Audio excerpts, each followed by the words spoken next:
scared of Jeremy. I can understand that.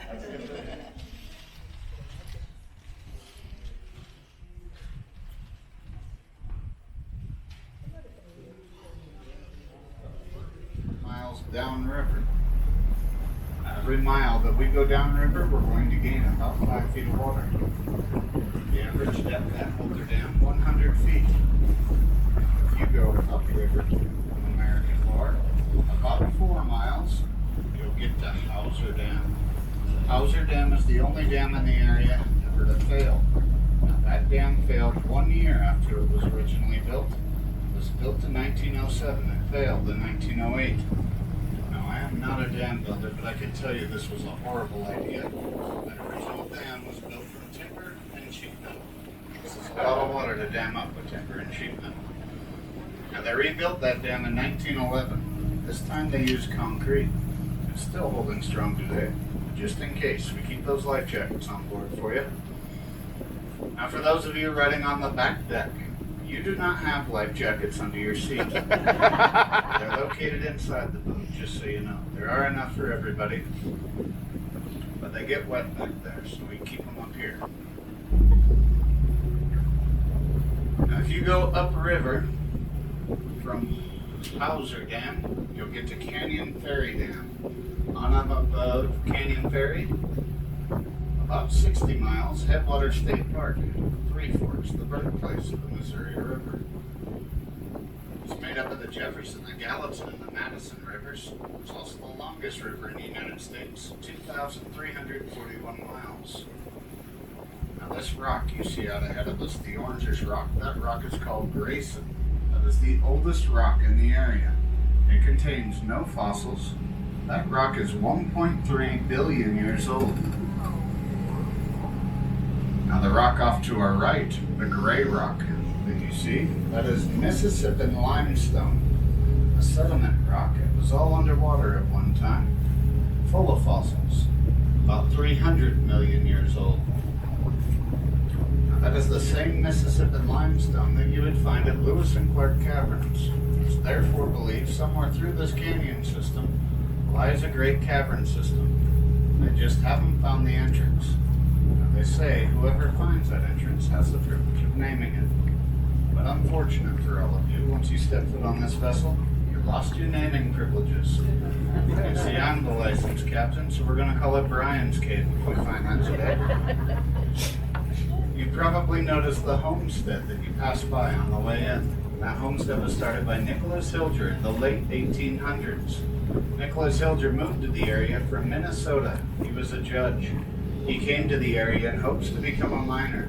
Soon after his mining career started, he decided mining was not in his cards, so he homesteaded on the Missouri River. He became a rancher to provide food for all those miners. Well, Nicholas Hilger, he would do a lot of things. You look out his back door at the Missouri River, he thought, what better roadway to transport cargo and passengers north and south? At the time, the railroad had a lot going east and west, not so much north and south. So he had a boat built. He named it the Rose of Helena, named after his daughter. That boat was built in 1886. If you were up by the bathrooms today, you probably saw the remains of that boat, the paddle wheel and the boiler. He had that boat shipped to Townsend, Montana, where he loaded it up with cargo and passengers, set off on his maiden voyage, heading downriver for Great Falls. With great results, he would make it to Great Falls in just 12 hours. He went to bed that night with stars in his eyes. He thought, I'm rich. This is what I'm going to do. Well, the next day, he loaded back up with cargo and passengers, turned around, headed back for Townsend. This time going against the current in the Missouri. Instead of 12 hours, this trip took him 14 days. He vowed never to make that trip again. It was far too dangerous. He almost lost the boat 3 times in the current. So now he has a problem. He has a $5,000 investment sitting on his farm doing nothing. Well, he remembered that first trip through this canyon, how his passengers on board loved the cliffs you see out ahead, these mountains that make up the gates to the Rocky Mountains. So he began to give tours. This tour has been going on now for over 130 years. Now the tour you're going on today, much like a tour Nicholas Hilger would have taken you on, the main difference, you get to ride the boat back. See, he would go a couple miles further downriver than we'll go, shuttle his passengers off onto a wagon. They rode a wagon all the way around back to the farm. He didn't even bring the boat back up through the canyon before the dams. There was too much current. He had a team of mules pull the boat from the water each day and haul it back to the farm. That boat would burn a cord of firewood every trip. He would have to stop halfway through the canyon and replenish his firewood, for if he had the whole cord on board, he had no room for his passengers. You'll see evidence of fire on the backside of this hill. That fire was set on purpose. That is called backburn. During the 2007 Merriweather fires, winds in their favor, they burned the backside of this hill to create a buffer to protect the homes and land off to the right. The 2007 Merriweather fire burned close to 30,000 acres. Now all the land on the left side from the marina all the way down through the canyon, that is all private property. Now that private property is protected by an agricultural easement. That simply means that land will never be subdivided, never be developed. It can only be used for agricultural purpose.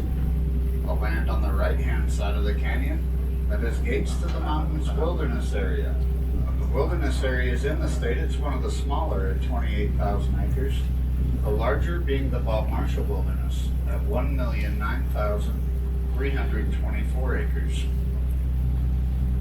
So hopefully, in another 130 years, people will be able to take this tour and see exactly what you see today. As we enter this canyon, you're going to see cracks, caves, crevices. Keep in mind, there is never any mining in this canyon, no blasting, no drilling. All these caves, cracks, and crevices, they were created by water, erosion. One of the first caves I'm going to point out to you, directly ahead of the boat, a small cliff about 30 feet off the water. Just to the right of that cliff will be a small, shallow cave. Now that cave is special. Inside they found evidence of man using it. They found a fire ring. They found Native American tooling inside. Now they do not believe anybody lived in this cave, but probably used it as shelter when they were passing through the area. Now it'd make a pretty good shelter. You get inside, it drops down about 2.5, 3 feet. There's enough room to lay down and have a small fire. We will go slowly by this cave for the right-hand side of the boat to view. Then I will turn the boat around, come back upriver for the left side to see.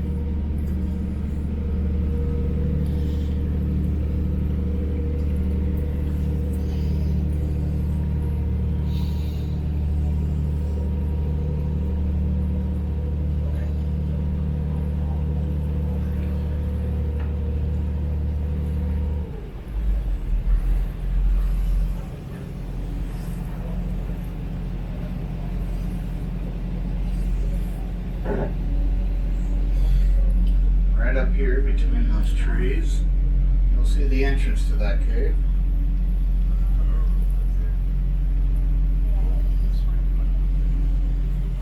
Now if you look down at the rock here at the bank, you'll see the horizontal lines to the rock.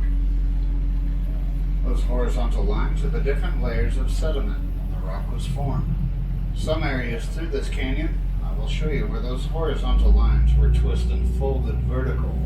You may wonder what would cause that. That would be through the process of mountain building under extreme heat and pressure.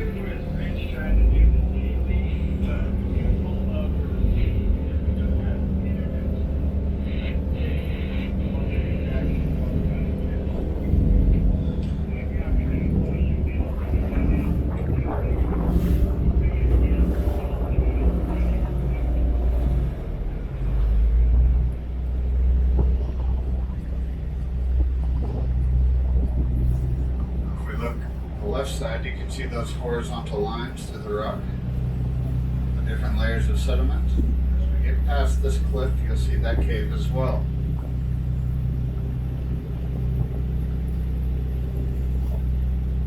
Now, if anybody would like to stay in this cave tonight, let me know. I'll bring you a stick. You can chase the small critters out of that cave before you lay down. But keep that stick handy for later in the evening when the big critters come out. You're gonna need it again.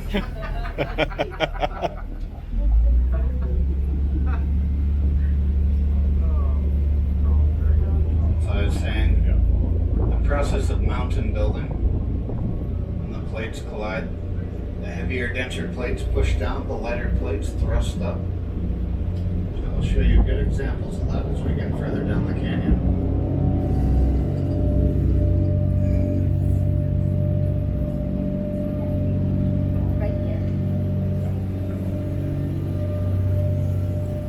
Off to our right at these trees, you'll see scars of that 2007 Merriweather fire. Up high where the fire burned, crown jumping, burning down through the middle, jumping one more time and burning. When a fire burns like that, they call it a mosaic fire. It's also known as a healthy fire. It opens up the canopy, cleans up the ground cover, allows for new growth. Now if we look directly in front of the photo, well, not yet directly, almost directly. Follow this ridge line up. Right up there's a bald eagle perched on the rock. Now directly in front of the boat. That looks to be the male bird. You can tell the difference between the male and female bald eagle by their size. The female bald eagle is 2 to 5 pounds bigger than the male.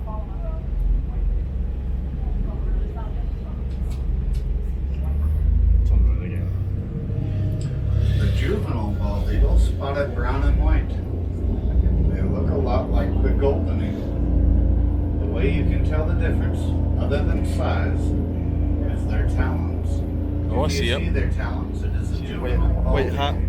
The See that talons ridge of come the up? golden eagle are covered in feathers. You will not see them.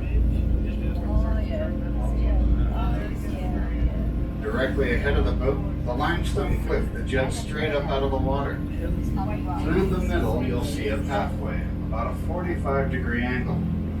Wow. Not a pathway you or I would want to walk, but the mountain goat would use that pathway when the mountain goat lived here. Now we no longer have the mountain goat in this area. They were introduced in the 1950s. Now the mountain goat didn't like this area for one particular reason: elevation. It wasn't high enough for them. By instinct, the mountain goat doesn't do one thing.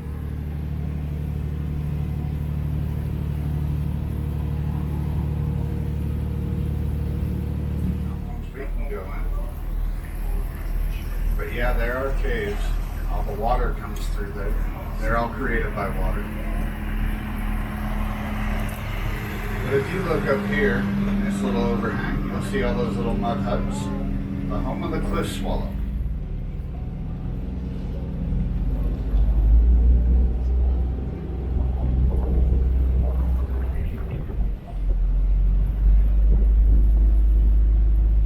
Now the two types of trees that everybody is seeing out here, the most common.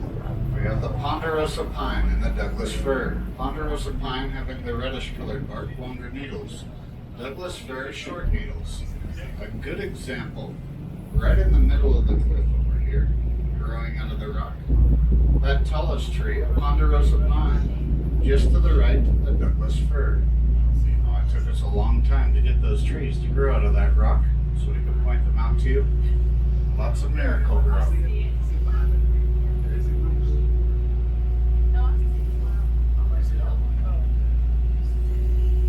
As we make our way downriver, I'm going to show you a very special ponderosa pine. It's going to be the tallest tree on the ridgeline. It'll have an umbrella-like canopy. Just below the canopy, a dark circle. That dark circle is the bald eagle's nest. Now this particular bald eagle, they've been following a very long time. We know this is her third nest. Her first nest got so big it toppled the tree. Her second nest burned in the 2007 Merriweather fire. This being her third nest, she was gracious enough to build it close to the water's edge so everyone can enjoy it. Now we also know she is on her second mate. Typically, bald eagles mate for life, but unfortunate for her, her first mate died of lead poisoning. Nobody shot the bird, but the bird did eat something containing lead. When they noticed the male bird acting funny, they were able to capture it and bring it to the vet. But there was nothing the vet could do. They stayed on the left side of the river. I know a lot of you are saying, Brian, that's your right side. It is, but we're heading downriver. They were heading upriver. Would have been our left side. Now we know it was this general area of fields gulch right in through here, but we don't know where the exact site is. We could be floating over their site right now. There's 20 feet more water here due to the dams than when they came through. The only way to find the exact site would be to dig. Does anybody know what we would dig for? Their bathroom. Why their bathroom? We'd be looking for their medication. Now in 1805, only a few things would be wrong with them. If they have blood poisoning, they simply cover them in leeches or cut a vein and bleed them. Or if they ate or drank something bad. Now if they ate or drank something bad, the medication they had on that expedition, none other than Dr. Rush's Thunderclapper. Now the key ingredient to Dr. Rush's Thunderclapper, mercury. That's what we'd be looking for. That's exactly why we don't dig for it though. We wouldn't want that mercury to get into the water. Now I often wonder if the fate of Meriwether Lewis didn't have something to do with that mercury. After the expedition he lost his mind. He took his own life. That mercury may have played into that. They would also write in their journals that they would eat 8 to 10 pounds of wild game per person per day. It seems like an awful lot. But can you imagine the calories that you would burn paddling a dugout canoe against the current of the Missouri? Now there's not a lot of current here today due to the dams. But when this was the free-flowing Missouri River, they had no choice but to paddle through this area. The water in this canyon is still too deep for the setting pole. They could not use the cord to pull the boat along the shoreline. You cannot walk shoreline of this canyon end to end. There are vertical cliffs. They had to paddle.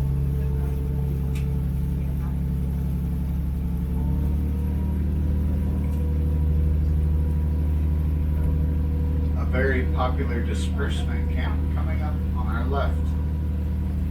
On the other side of where that boat's parked, in the trees, there's some flattish land. You can fit about 3 or 4 tents back there. Now you can camp almost anywhere in this canyon that you find flat enough ground to set a tent, only excluding 2 places, Meriwether Picnic Area and Man Gulch. Now what do those places have in common? They both have fires named after them.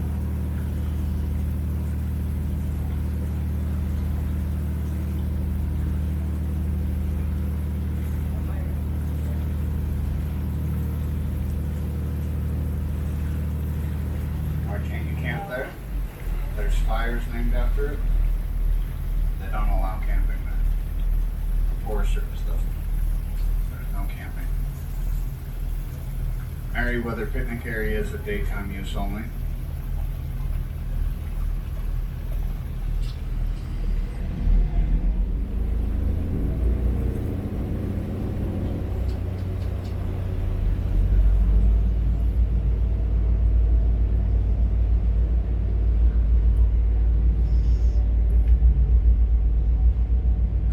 Has anybody been to Meriwether Picnic Area before the fire?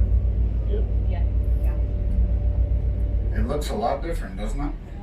All this out here where the bushes are and the rock, that used to be a swim area for the children. Yeah. The boat docks, they were right out here by this grass.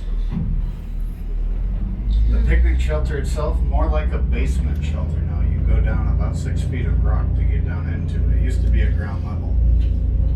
The barbecue grills, the drinking fountains, they've all been buried. There's no potable water at Meriwether anymore. The debris flow damaged the plumbing and the well. I talked to the ranger the other day. He said it was going to take about $40,000 to fix the potable water there. They're going to have to redig the well. It's not an easy task. You can't exactly bring a drill truck out here to put a well on for you.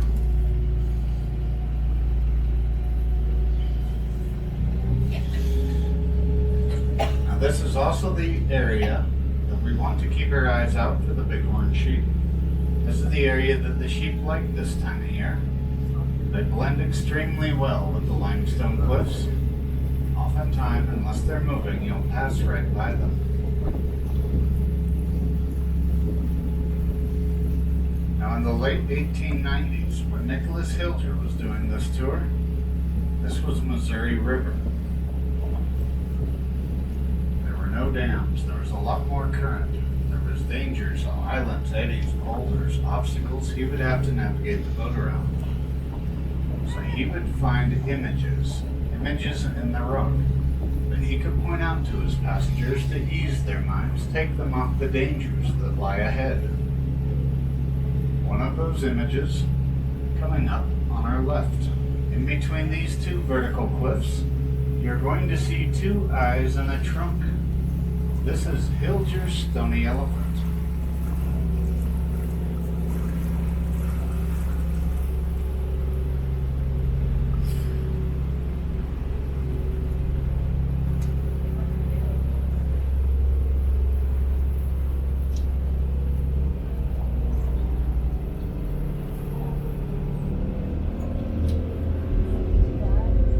Oh yeah. See it? Two eyes in the trunk. Now, Nicholas Hilger, he had dots. several images in the rock. He had the elephant. He had a crocodile. He had a rhinoceros.